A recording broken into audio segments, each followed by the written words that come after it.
इंसान के मरने के बाद जब उसे दफना दिया जाता है तो उसके एक दिन के बाद यानी 24 घंटों के बाद उस मुर्दे की आंतों में एक ऐसे कीड़ों का गिरोह जन्म लेता है, ऐसे कीड़ों का गिरोह अमल में आता है जो उस मुर्दे के पखाने के रास्ते से बाहर निकलता है और साथ में नाकाबिले बर्दाश्त बदबू फैलाना शुरू कर देता है, जो कि दरअसल अपने हम पेशा कीड़ों के लिए एक इनविटेशन होता है, एक सिग्नल के तौर पर काम करता है।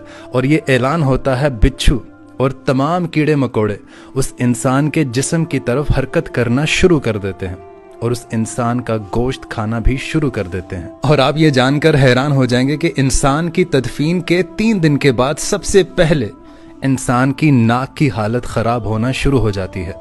6 दिन के बाद इंसान के नाखून गिरना शुरू हो जाते हैं और 9 दिन के बाद इंसान के बाल भी गिरना शुरू हो जाते हैं और 9 दिनों के बाद इंसान के जिस्म पर एक भी बाल मौजूद नहीं रहता और साथ साथ इंसान का पेट भी फूलना शुरू कर देता है और 17 दिन के बाद पेट फट जाता है और दीगर अज्जा बाहर आना शुरू हो जाते हैं।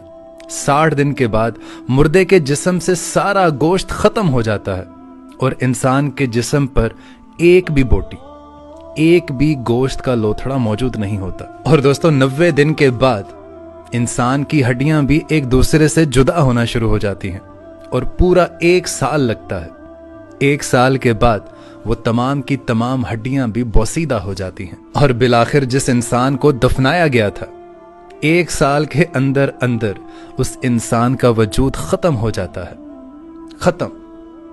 अब मुझे यह बताएं कि अगर 1 साल में हमारा वजूद ही खत्म हो जाता है तो मेरे दोस्तों ये गरूर, ये तकब्बुर, ये हिर्स, ये लालच, ये घमंड, ये दुश्मनी, ये हसद, ये बुग़्ज़, ये जहां की इज्जत, वकार, नाम, पेशा किसके लिए, किसके लिए? जिसके लिए हम सारी जिंदगी भागते रहते हैं, ना हलाल की तमीज की ना हराम की तमीज की।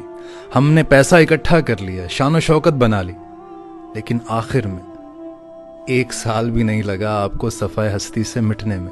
और जितनी भी ये मैंने कैलकुलेशंस आपको बताई ये साइंटिफिकली प्रूवन है, ये साइंस के मुताबिक है। अब आप मुझे ईमानदारी से बताइए कि इंसान की हैसियत ही क्या है?